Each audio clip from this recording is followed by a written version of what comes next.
السلام علیکم۔ Special T V کے پروگرام اسپیشل ٹاک کے ساتھ میں ہوں آپ کا میزبان کبیر حیات۔ ناظرین، جیسا کہ آپ جانتے ہیں، ہر پروگرام میں ایک نئے مہمان کے ساتھ ایک منفرد ٹاپک لیے آپ کی خدمت میں حاضر ہوتے ہیں۔ آج جس موضوع پر ہم بات کریں گے وہ ہے دور حاضر کے حالات اور رسول اکرم صلی اللہ علیہ وآلہ وسلم کی پیشن گوئیاں بیت المقدس کے تناظر میں۔ یہ موضوع اس لیے بھی بہت اہم ہے کہ فلسطین میں نہتے معصوم فلسطینیوں پر ظلم و بربریت جاری ہے اور ہماری مسلم امہ خاموش تماشائی بنی دکھائی دیتی ہے۔ نہ وہاں عورتیں محفوظ ہیں اور نہ بچے۔ اس موضوع پر بات کرنے کے لیے آج جو مہمان ہمارے درمیان موجود ہیں کسی تعارف کے محتاج نہیں، آپ کی، میری، ہم سب کی محبوب شخصیت پروفیسر ڈاکٹر محمد حسنین۔ میں انتہائی مشکور ہوں کہ آپ نے قیمتی وقت دیا اور پروگرام کا حصہ بنے۔ ناظرین، پروگرام کا باقاعدہ آغاز یہیں سے کرتے ہیں۔ سر، قبلہ اول کی حفاظت آج کے مسلمانوں کے لیے کیوں لازم ہے؟ ان الحمد للہ، ما بعد، فاعوذ باللہ من الشیطان الرجیم، بسم اللہ الرحمن الرحیم۔ دین اسلام ایک مکمل ضابطہ حیات کا نام ہے، بے شک، اور جناب رسول اللہ صلی اللہ علیہ وسلم نے جو ہمیں تعلیمات دی ہیں وہ نہ صرف اس دنیا کے لیے ہیں بلکہ آنے والے حالات اور واقعات اور آخرت کے بارے میں بھی رہنمائی دیتی ہیں۔ حضرت ابراہیم علیہ نبینا ایک ایسی شخصیت ہیں جو تمام مذاہب کے لیے قابل قبول بھی رہی ہیں، اور ہر مذہب کے ماننے والا، اہل کتاب ہو، یہودی ہو، عیسائی ہو، مسلمان ہو، وہ انہیں اپنا پیغمبر اور نبی کا درجہ دیتے ہیں۔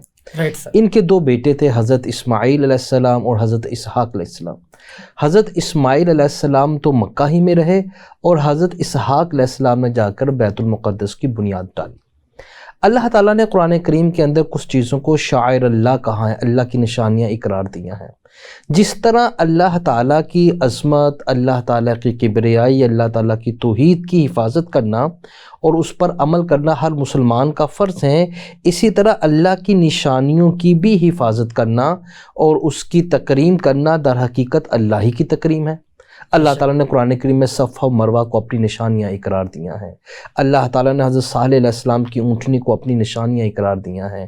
اللہ تعالیٰ نے مسجدوں کو اپنی نشانیاں اقرار دیا ہیں۔ تو بیت المقدس کے ارد گرد اللہ تعالیٰ نے رحمت کو رکھ دیا۔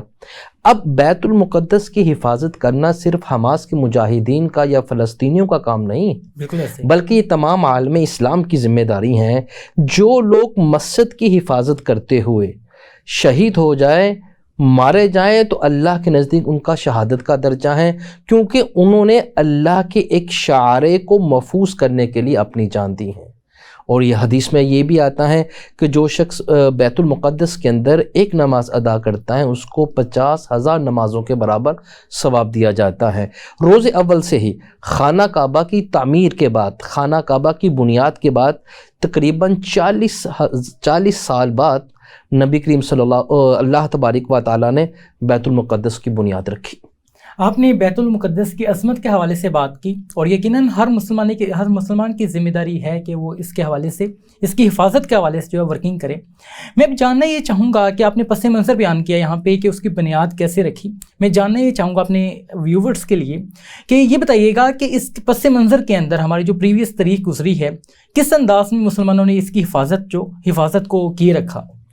دیکھیں، یہ بات تو ہر شخص جانتا ہے کہ جو قوم فکری طور پر آزاد ہوتی ہیں، جرت اور بہادری انہی کے اندر ہوتی ہیں، اور جو فکری طور پر کمزور ہو جائے، جو غلامی کے لباتے کو خود پہن لیں، تو وہ قومیں تو نہ ہی جنگ لڑ سکتی ہیں اور نہ ہی اللہ کی راہ میں جہاد کر سکتی ہیں۔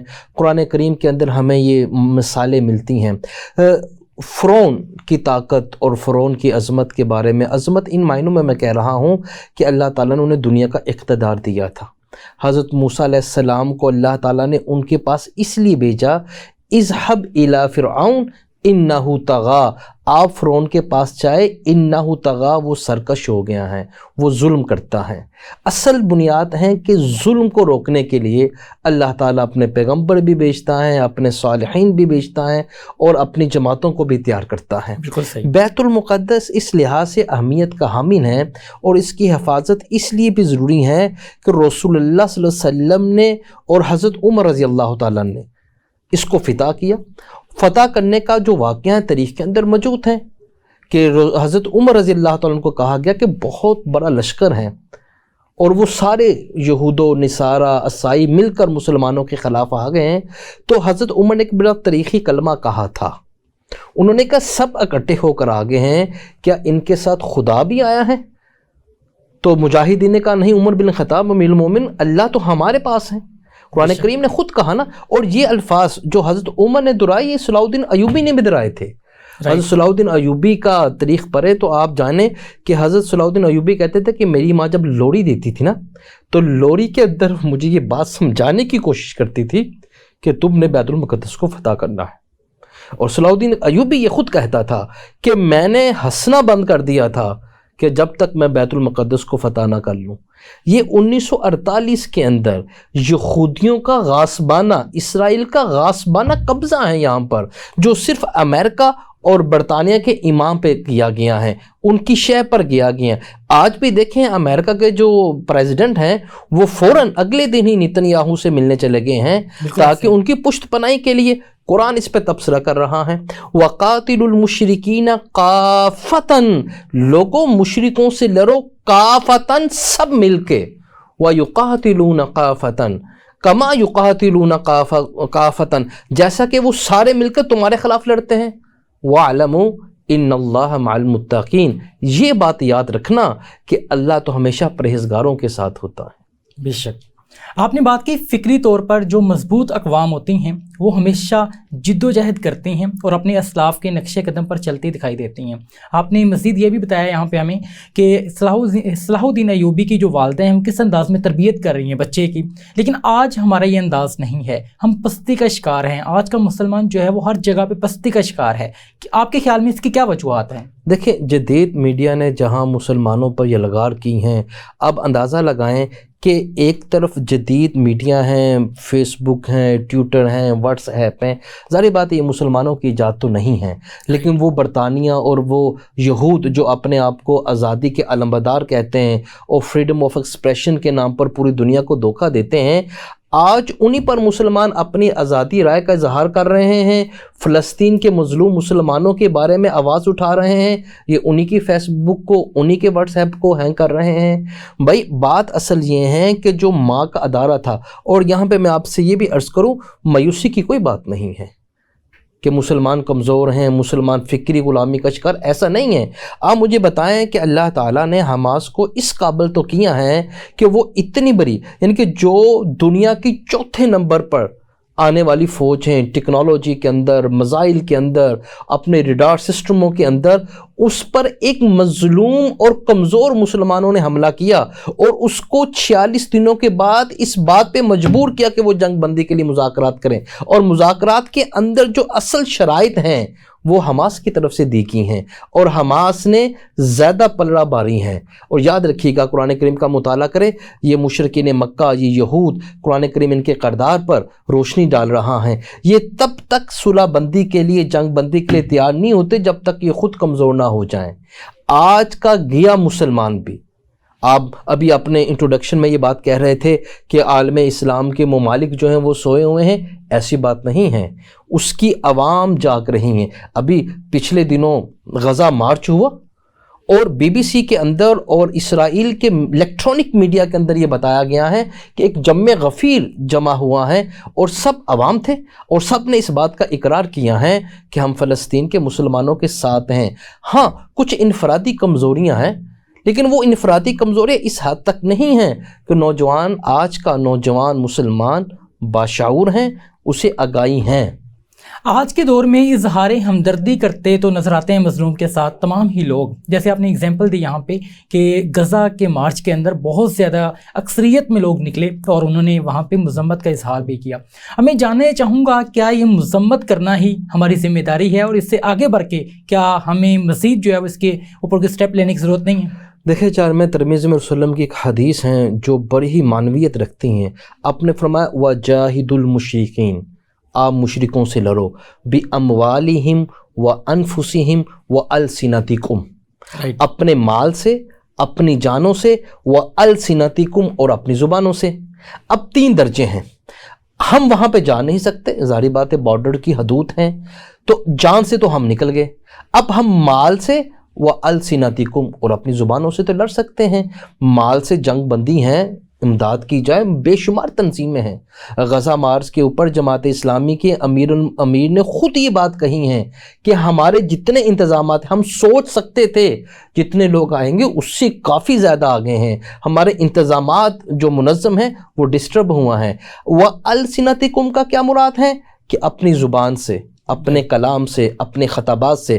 نبی کریم صلی اللہ علیہ وسلم مسجد نبوی کے اندر جب آئے تو رسول اللہ صلی اللہ علیہ وسلم نے کہا کہ کون ہے جو جہاد کرے گا بِأَلْسِنَتِكُمْ اپنی زبانوں سے۔ غزوہ تبوک کے بعد اب یہ تقسیم ہو گئی کہ دین کے مختلف شعبے ہیں، جہاد کریں گے، زبان سے لڑیں گے، تلوار سے لڑیں گے۔ آج پاکستان کیا پورے عالم اسلام کی اکثریت عوام کی بات کر رہا ہوں، حکمرانوں کی نہیں، عوام کی بات کر رہا ہوں، وہ اس وقت دلی طور پر بھی، ذہنی طور پر بھی، لسانی طور پر بھی فلسطین کے مسلمانوں کے ساتھ ہیں۔ بالکل ایسا ہی ہے، آج بھی ہمارے اندر وہ جذبہ موجود ہے، اور بہت اہم آپ نے بات کی کہ حماس کے جو مجاہدین ہیں جس انداز کے اندر انہیں تمام تر چیزوں کو لے کے چلتے ہیں اور جس انداز کے اندر وہ کامیابی کی راہ پر گامزن ہیں، یقیناً یہ وہ جذبہ ہے جو ہمارے اسلاف کا ہوا کرتا تھا، اور یہی جذبہ، اور اگر ہم متحد ہو جائیں بینگ اے مسلم تو بہت سی چیزوں کے اندر جو ہے وہ ہم بہت بہتر انداز میں پرفارم کر سکتے ہیں۔ میں مزید یہ جاننا چاہوں گا کہ دور حاضر کے جو حالات ہیں، آج کا مسلمان پستی کا شکار ہے، آج کا مسلمان کنفیوزڈ نظر آتا ہے ہمیں بہت سے معاملات کے اندر، تو کوئی ایسی پیشن گوئی ابھی موجود ہیں پیارے آقا صلی اللہ علیہ وآلہ وسلم کی جانب سے کہ یہ حالات ایسے ہوں گے؟ دیکھیے احادیث مبارکہ کے اندر حضرات محدثین نے ایک چیپٹر باندھا ہے جس کو باب الفتن کہا جاتا ہے، فتنوں کا دور، یہ پیشن گوئیوں کا دور ہے۔ جناب رسول صلی اللہ علیہ وسلم نے اپنی زندگی میں بے شمار خطبات دی ہیں، آپ نے خطبہ حجۃ الوداع دیا ہیں، آپ نے غزوہ تبوک کے اندر خطاب کیا ہے، آپ نے بدر سے پہلے خطاب کیا ہے۔ ظاہر بات ہے اسلام کی پہلی جنگ تھی اور ایک جم غفیر تھا اور مسلمانوں کی تعداد تو کم تھی۔ نبی کریم صلی اللہ علیہ وسلم نے ایک خطاب کیا جس کی طوالت اور جس کی وسعت اتنی ہے کہ انسان سوچ بھی نہیں سکتا۔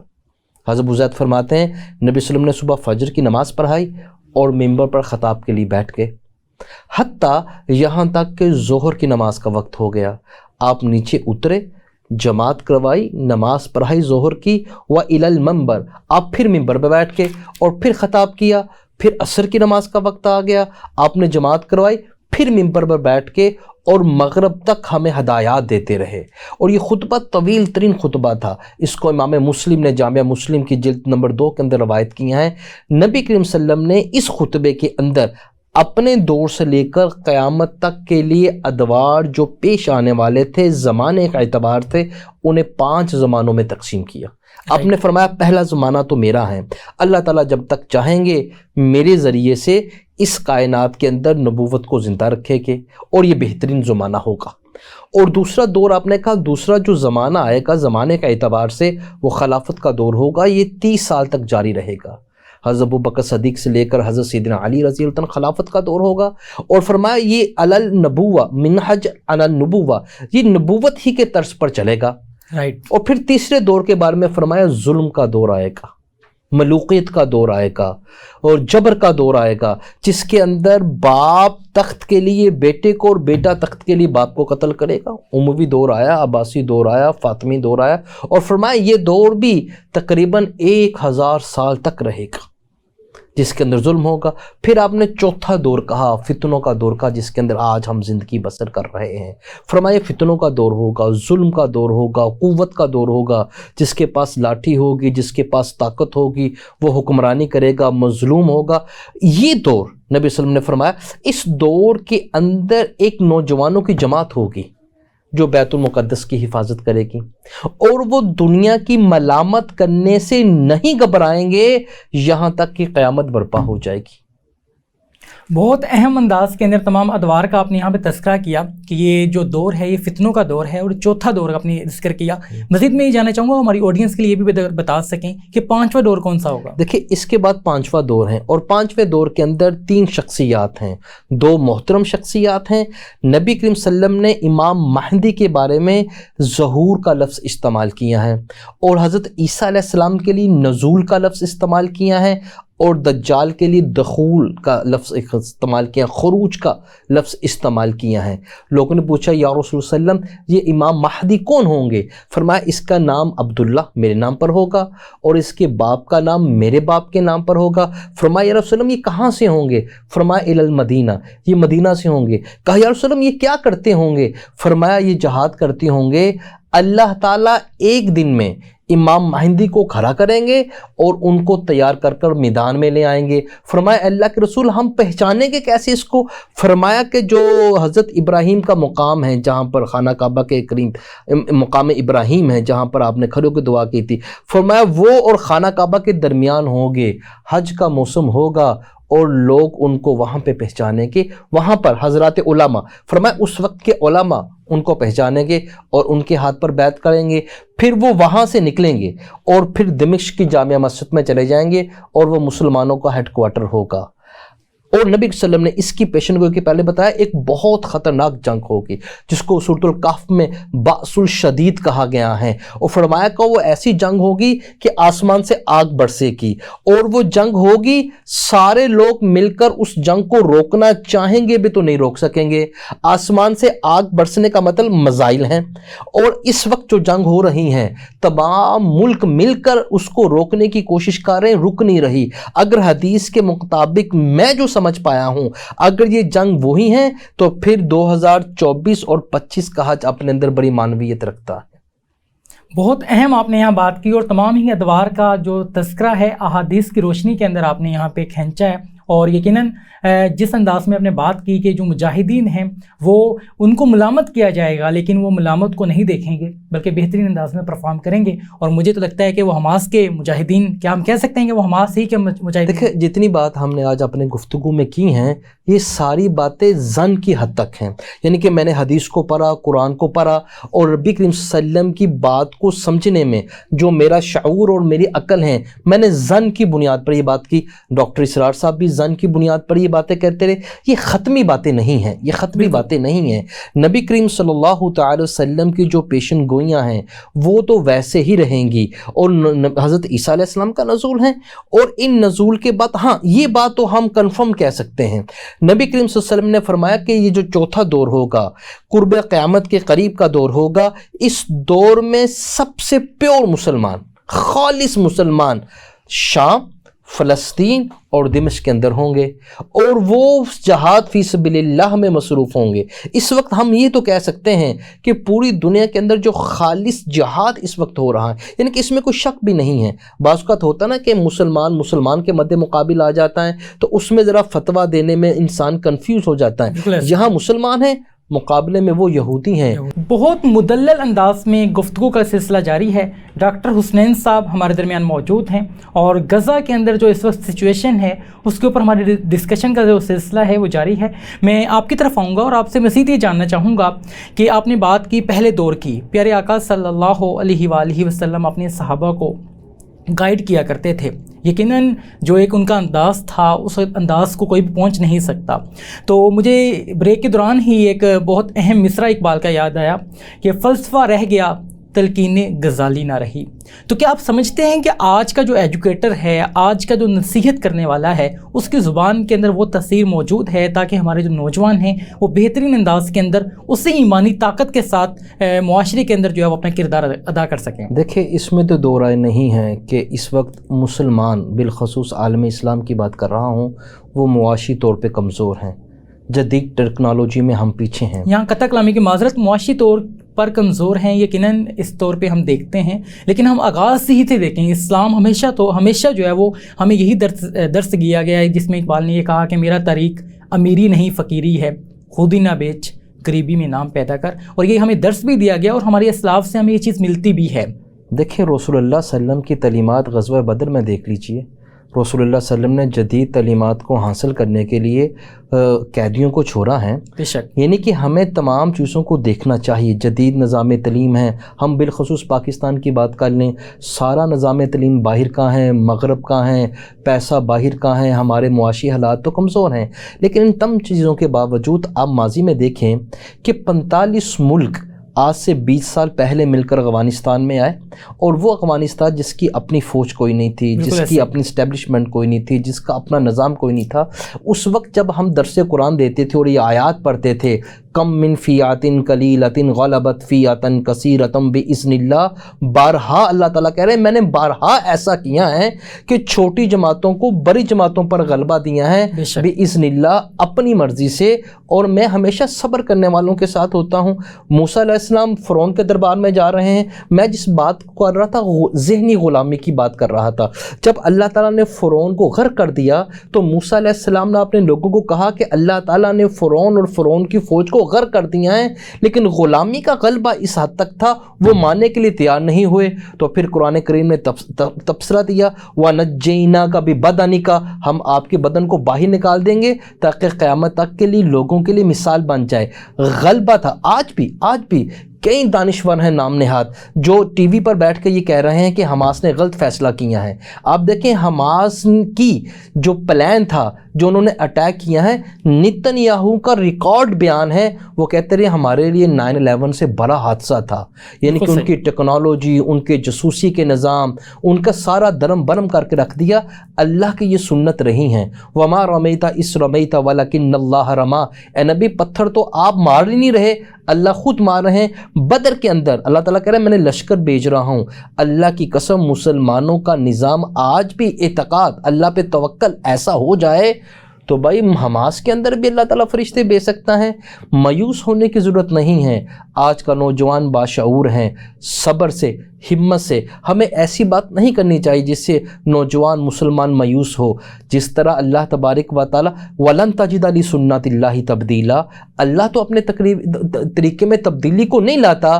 اللہ تعالیٰ تب بھی وہی تھے، آج بھی وہی تھے۔ اللہ تعالیٰ اخلاص چاہتے ہیں، ایمان چاہتے ہیں، توکل چاہتے ہیں۔ جب موسیٰ علیہ السلام نے قوم کو دعوت دی تو لوگ ایمان نہیں لائے۔ قرآن کہتا ہے چند نوجوان ڈرتے ہوئے ایمان لائے، اور موسیٰ علیہ السلام نے قرآن میں آپ کا بیان نقل ہوا، موسیٰ علیہ السلام نے کہا اے اللہ تعالیٰ آپ نے فرعون کو مال و دولت وزینت فی الحیات الدنیا، دنیا کی زینت عطا کر رکھی ہے، مال قوت عطا کر رکھا ہے، یہ اس سے تیری مخلوق کو تیری طرف سے روکتا ہے، اور پھر بدعا کی اے اللہ اس سے چھین لے اور اس کا دل سخت کر لے حتی لا یؤمنوا، یہ ایمان نہ لائے جب تک دردناک عذاب کو اپنی آنکھوں سے نہ دیکھ لے۔ اور نوجوانوں کو کہا کہ نوجوانوں اگر تم ایمان لے آئے ہو اللہ پر فعلیہ توکل، تم اللہ پہ بھروسہ تو کرو، ان کنتم مسلمین، اگر تم فرما بردار ہو۔ تو انہوں نے اللہ تعالیٰ سے کہا نوجوانوں نے کہ اللہ تعالیٰ ہم آپ پر ہی توکل کریں گے، لیکن آپ وَنَجَّيْنَكَ بِرَحْمَتِكَ، آپ اپنے رحمت سے ان ظالم قوم کے فتنوں سے تو ہمیں محفوظ رکھیے، آزمائشوں سے تو محفوظ رکھیے۔ آج ہم بھی ڈر رہے ہیں لیکن ہمیں اس ایمانی قوت کی ضرورت ہے، اور جو میں کسی معنوں میں سمجھتا ہوں کہ آج کے نوجوان میں ہیں۔ میں یہ جاننا چاہوں گا ایمانی قوت کی آپ نے بات کی، یقیناً اس کا بہت فقدان ہمیں نظر آتا ہے۔ ہمارے اسلاف کے اندر بہت زیادہ پختہ ہوا کرتی تھی، لیکن آج کا نوجوان وہ توکل کا لیول نہیں ہے، اور اس انداز کے اندر تمام تر چیزوں کو نہ سوچ پاتا ہے، نہ اس کی اس انداز کے اندر تربیت کی جا رہی ہے۔ تو آپ یہ جو سمجھتے ہیں یہ جو تذبذب ہے ایک معاشرے کے اندر یا نوجوانوں کی تھاٹس کے اندر، اس چیز کو کیسے کم کیا جا سکتا ہے؟ دیکھیں آپ مختلف نظام تعلیم کا مطالعہ کر رہے ہیں، اور وہ نظام تعلیم تو مسلمانوں کا ہے نہیں، ہیں ہم مسلمان، اور 1000 سال تک ہندوؤں کے ساتھ رہے اور ہندوؤں کی تہذیب کا اثر پر ہم مغرب کا نظام رہے ہیں ہم مسلمان۔ اب تینوں کے اندر ایک نوجوان پھنسا ہوا ہے، یعنی کہ کتاب، یعنی کہ ہم نے معاشیات کس سے پڑھی؟ کافر سے پڑھی جس نے سود کو انٹرسٹ کہا۔ ہم نے اپنی تہذیب کس سے پڑھی؟ کافر سے پڑھی جس نے ناچ گانوں کو تہذیبی کلچر کے نام پہ متعارف کروایا۔ اب ایک نوجوان جو تہذیب پر رہا ہے وہ تہذیبی یلغار ہیں۔ اگر دیکھیں پاکستان کے اندر مختلف جماعتیں ہیں، دینی جماعتیں ہیں، سماجی جماعتیں ہیں، لیکن وہ جماعتیں اپنی سطح پر بہت ہی عمدہ کام کر رہی ہیں اور نوجوان کو اس طرف لانے پر مجبور کر رہی ہیں کہ اس کا آخری فیصلہ، اس کا آخری حل دین اسلام کے اندر مضمر ہے۔ بالکل ایسا ہی ہے کہ آج کا دور بھی وہی دور ہے جس کی پیشن گوئیاں پہلے کی جا چکی تھیں، اور آج کا نوجوان اگر بہترین انداز کے اندر اسلام کو فالو کرنا چاہتا ہے تو تعلیمات موجود ہیں، اور ان تعلیمات کو جسٹ اپنانا ہے، اور ہم بہترین انداز کے اندر اسلام کو پروموٹ بھی کر سکتے ہیں اور اپنی پریزنس کا جو احساس ہے وہ بھی دلا سکتے ہیں۔ میں آپ کی طرف مزید آؤں گا، جاننا چاہوں گا کہ فلسطین کے جو موجودہ حالات ہیں ان حالات کے اندر جو مسلم ممالک کی تنظیم OIC ہے اس کے کردار کو کیسا دیکھتے ہیں آپ؟ دیکھیے میں نے آپ سے پہلے بھی عرض کی کہ جو حکمران ہیں وہ تو بیچارے مجبور ہیں، نہتے ہیں، مجبور ہیں، اپنی ان کی مشکلات ہیں، لیکن عوامی سطح پر ہم لوگوں نے اسرائیل کی مصنوعات کا بائیکاٹ کیا ہے اور ریکارڈ کمی آئی ہیں۔ قرآن سے پوچھیں کہ یہود کون ہیں، قرآن کہے گا یہ مال سے محبت کرنے والے ہیں۔ غزوہ تبوک کے اندر رسول اللہ صلی اللہ علیہ وسلم وہاں پر گئے، خیبر کے اندر یہودی باہر نہیں نکلے، رسول اللہ صلی اللہ علیہ وسلم نے کیا کام کیا؟ ان کو معاشی طور پر کمزور کیا۔ یہ جو ایک ارب روپے کے ٹینک لے کر فلسطین میں غزہ پہ مسلمانوں کو ڈرانے کے لیے بیچتے ہیں، ان کا 1 لاکھ روپیہ چھین لیا جائے، ان کی مصنوعات کا مکمل بائیکاٹ کر دیا جائے۔ گھر میں کوئی چیز، آپ KFC جا کے دیکھ لیں، آپ میکڈونلڈ جا کے دیکھ لیں، اس حد تک ان کی سیل نیچے آئی ہیں، ان کا سروائیول مشکل ہو رہا ہے۔ اگر ہم اس کو مستقل رکھیں نوجوان، میں اللہ کی قسم کھا کر کہتا ہوں ہمارا یہ رویہ بالکل غزہ کے اندر جہاد کرنے کے برابر ہے۔ رسول اللہ صلی اللہ علیہ وسلم نے صحابہ کو اکٹھا کیا کہ جو مشرکین مکہ میرے اوپر حجب گوئی کر رہے ہیں، اس کا جواب کون دے گا؟ حضرت عبداللہ بن رواح اٹھے، حضرت سعد اٹھے، کہا یا رسول اللہ وسلم ہم اس کا جواب دیں گے۔ رسول اللہ وسلم نے ان پر اپنے ماں باپ قربان ہونے کے الفاظ کہے ہیں۔ جدید میڈیا، الیکٹرانک میڈیا، فیس بک، جتنے بھی ذرائع ہیں اس کے اندر اس آواز کو اٹھایا جائے، ہم جہاد کے لیے نہیں جا سکتے۔ اچھا، ایک اور حدیث میرے علم میں آئی، میں نے آپ سے عرض کرنی تھی کہ رسول اللہ وسلم نے سنن نبی داؤد کے اندر فرمایا کہ جس شخص نے جہاد نہ کیا، کسی مجاہد کی مدد نہیں کی، اس کی غیر موجودگی میں اس کے گھر والوں کا خیال نہیں رکھا، حتیٰ کہ اس کے جہاد کے جانے کے بعد اس کے لیے دعائیں نہ کی، تو اللہ تعالیٰ قیامت سے پہلے اس کو بہت بڑے حادثے کا شکار کریں گے۔ قیام پاکستان کے بعد مسٹر جناح نے سر اسرائیل کو پاکستان اور مسلم امہ پر خنجر کہا ہے، اور اس وقت جب پاکستان اپنی ابتدائی حالت میں تھا، مسٹر جناح نے 1948 میں لڑی جانے والی جنگ جو اسرائیل کے ساتھ تھی اس پر مالی امداد بھی بھیجی ہیں۔ بہت اہم آپ نے بات کی، اور مسٹر جناح کی آپ نے بات کی کہ انہوں نے اسرائیل کے حوالے سے کس انداز کے اندر امداد جو ہے وہ وہاں بھیجی، اور جو آج کا مسلمان ہے جس انداز میں حسنین صاحب نے بات کی کہ بہت لازم ہے کہ ہم جس بھی ڈومین کے اندر رہتے ہیں اپنی انہی تمام تر ڈومینز کو فالو کرتے ہوئے، اپنے جن حالات کے اندر ہم رہتے ہیں انہی کو اپناتے ہوئے ہم بہترین انداز کے اندر اپنا پرفارمنس دے سکتے ہیں، اور بہترین انداز کے اندر ان کو سپورٹ کر سکتے ہیں جس حد تک آپ کر سکیں۔ زبان کے ذریعے کر سکتے ہیں، مال کے ذریعے کر سکتے ہیں، اور اگر آپ زیادہ بہتر انداز میں کرنا چاہتے ہیں تو آپ ان کی فیملیز کو سپورٹ کریں جو مجاہدین وہاں موجود ہیں، اور یہ تمام وقت کی ضرورت ہے، اور یہی یقیناً جہاد ہے۔ اور میں یہاں یہ بھی جاننا چاہوں گا، جہاد کے حوالے سے جب ہمارے مائنڈ میں جہاد کا لفظ آتا ہے تو ہم سمجھتے ہیں کہ شاید ہمیں جنگ میں جانا ہوگا، یا ایک اس طرح کی تھاٹس آتی ہیں کہ تلوار ہوگی ہاتھ میں اور سامنے کافر ہوگا اور اس کو مارا جائے گا۔ تو یہ جو ایک مائنڈ سیٹ ہے، ہمیں کنٹینٹ کچھ ایسا پڑھایا جاتا ہے جہاد کے بارے میں۔ تو میں اب یہ جاننا چاہوں گا آج کے نوجوان کا جو ایک مائنڈ سیٹ ہے کہ وہ جہاد کو انہی تناظر کے اندر دیکھتا ہے، تو اس چیز کو کیسے چینج کیا جا سکتا ہے؟ اور مزید یہ بھی جاننا چاہوں گا کہ کیا آپ نے جیسے بات کی کہ بہت سی ٹائپس ہیں جہاد کی جن کو ہم اپنا سکتے ہیں، اور وہ بہت سوٹیبل بھی ہیں، ہر انسان اپنا سکتا ہے، تو اس حوالے سے اگر آپ بتا سکیں۔ دیکھیے قرآن کہتا ہے انفروا خفافا وثقالا وجاہدوا باموالہم وانفسہم فی سبیل اللہ۔ دیکھو ہلکے ہو، بوجھل ہو، نکلو جہاد پر اللہ تعالیٰ کی راستے میں، باموالکم وانفسکم، اپنے مالوں سے اور اپنے جان سے۔ فرض کریں کسی بندے نے 2000 3000 کسی بھی فنڈ میں دے دیا، اور اس سے وہ غذا فلسطین میں پہنچ گئی اور وہ مجاہدین تک پہنچ گئی، یہ بالکل ایسے ہی جیسے وہ جہاد میں شامل ہیں۔ کسی نے اپنے کلامات کے ذریعے، کسی نے اپنی زبان کے ذریعے سے، کسی نے اپنے کردار کے ذریعے سے، کسی نے، ہم نے اسرائیل کو کمزور کرنا ہے اور مسلمانوں کو مضبوط کرنا ہے۔ آپ معاشی بائیکاٹ بھی کر سکتے ہیں، آپ اپنی فیس بک کے اوپر یہ اسٹیٹس بھی لگا سکتے ہیں کہ بھائی مسلمان جو فلسطین کے مظلوم ہیں، یہ اسرائیل اس وقت دہشت گرد ہیں، اس کو عدالتی جنگی جرائم کی عدالت میں اس کا کیس لڑنا چاہیے۔ رسول اللہ صلی اللہ علیہ وسلم نے سب سے پہلے جنگ کے اصول وضع کیے۔ آپ نے فرمایا بچوں کو نہیں مارا جائے گا، عورتوں کو نہیں مارا جائے گا، اور اس علاقے میں اگر کوئی عبادت گزار ہیں اور اپنی عبادت گاہ میں موجود ہیں اس کو بھی نہیں مارا جائے گا، اور جنگ بندی کی ٹائم پیریڈ کے ہدایات دی کی۔ اس وقت اسرائیل نے وہ تمام حدود توڑی ہیں۔ ہاسپٹلوں پر حملے کیے گئے ہیں، بچوں کو مارا گیا ہے، بچوں کی واقعات ہمیں یہ بتا رہی ہیں کہ یہ بچوں کا سب سے بڑا قاتل ہے۔ نتن یاہو کے عالمی عدالت کے اندر اس کے اوپر کیس چلنا چاہیے۔ صرف مسلمان ہی نہیں، اس بات کا تقاضا تو مغرب بھی کر رہا ہے۔ جتنا غزہ مارچ یہاں ہوا ہے، اس سے بڑے بڑے مارچ امریکہ میں ہوئے ہیں۔ کیوں کہ انسان لوگ جانتے ہیں خون ہے، بہتا ہے انسان کا تو وہ رنگ لے کر آتا ہے۔ تمام لوگوں کو اس بات کا مطالبہ کرنا چاہیے، اس کے خلاف جنگی جرائم کی عدالت میں کیس لگنا چاہیے اسرائیل کا۔ ہم یہ سنتے ہیں علماء کرام سے کہ جو کفار ہیں وہ کبھی بھی مسلمانوں کو سپورٹ نہیں کر سکتے، کسی بھی طرح سے وہ مسلمانوں کو نہیں چاہتے کہ وہ اپنی پستی کو جو ہے وہ بہتری کی طرف لے کے آئیں۔ آپ نے بات کی کہ بہت سی کنٹریز نے احتجاج بھی کیا، جو غیر مسلم کنٹریز ہیں، بینگ اے ہیومن، انہوں نے جب دیکھا کہ وہاں پہ بہت زیادہ ظلم و مذمت، ظلم و بربریت کا سلسلہ جاری ہے، تو یہ جاننا چاہوں گا کہ اس چیز کو ہم کیسے دیکھتے ہیں، اس چیز کو پھر ہم کیسے جو ہے وہ انالیسس کر سکتے ہیں کہ وہ واقعی ہمارے فیور میں ہے یا نہیں۔ دیکھیں، کفار کی جگہ اگر آپ یہود کا لفظ استعمال کریں تو یہ بہتر ہوگا۔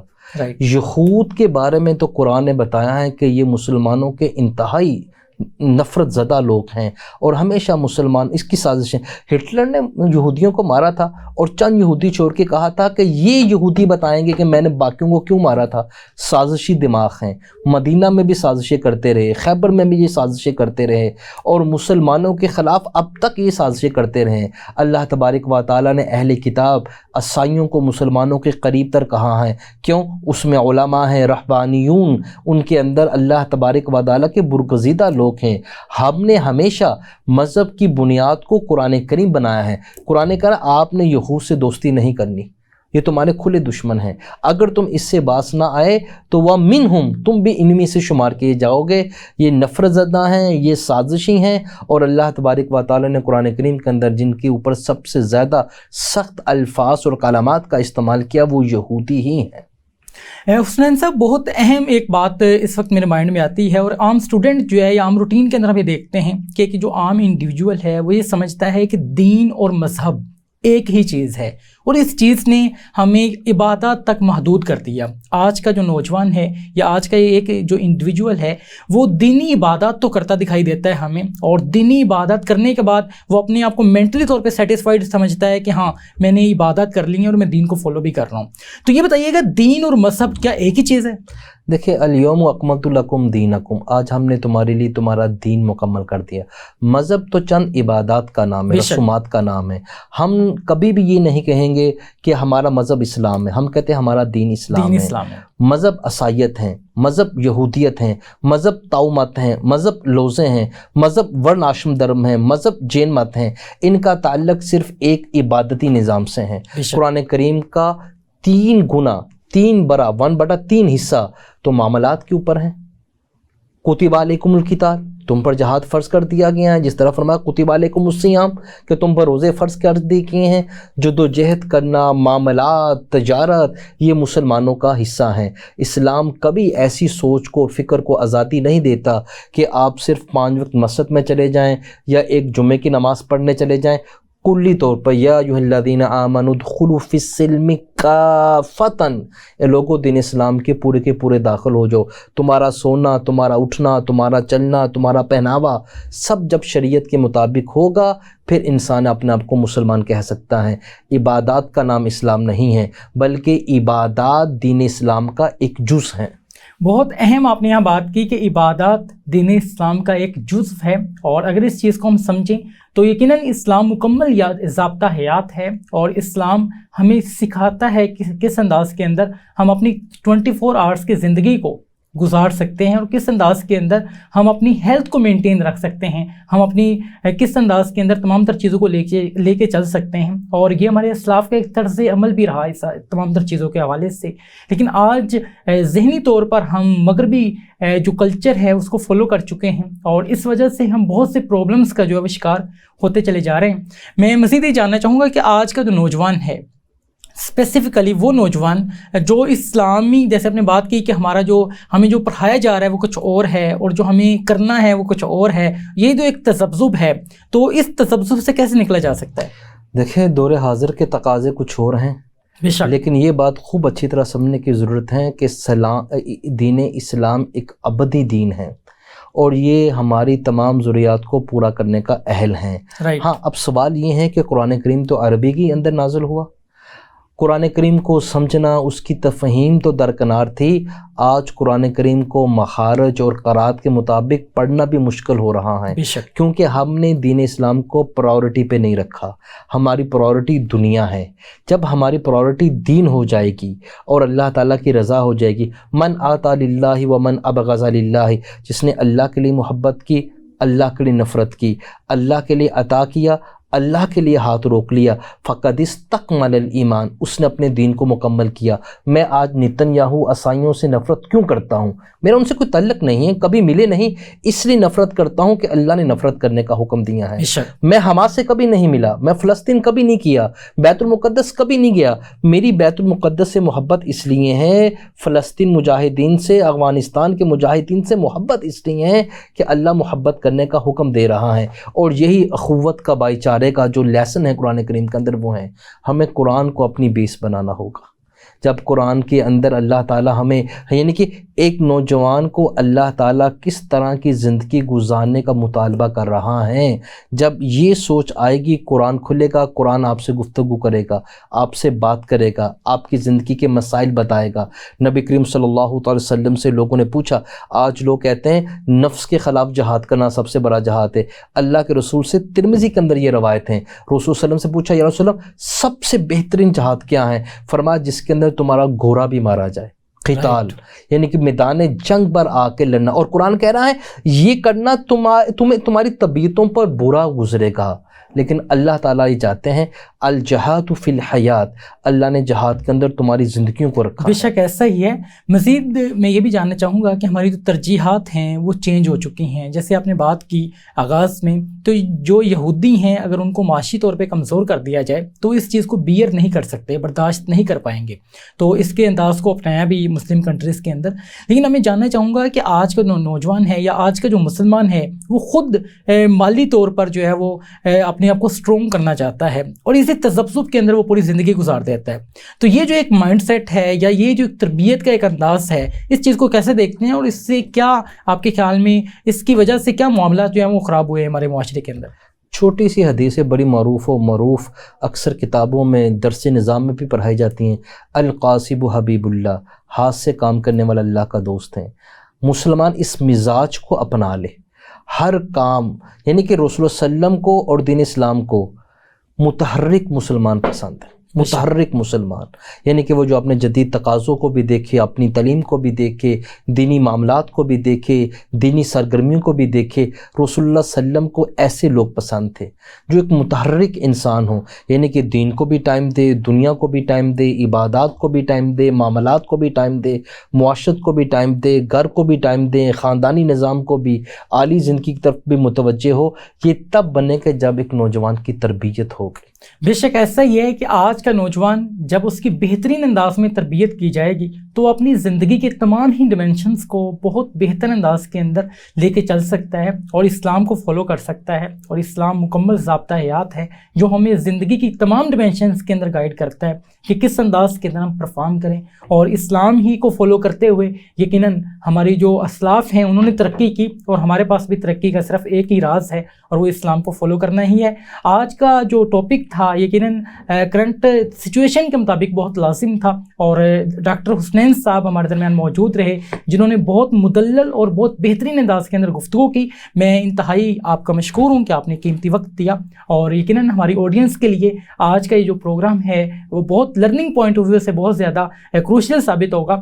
اسی انداز کے پروگرامز لے کر آپ کی خدمت میں حاضر ہوتے رہیں گے۔ اپنے میزبان کبیر حیات کو اجازت دیجیے اس امید کے ساتھ کہ نیکسٹ پروگرام میں ایک نئے مہمان کے ساتھ منفرد ٹاپک لیے آپ کی خدمت میں حاضر ہوں گے۔ جب تک کے لیے خدا حافظ۔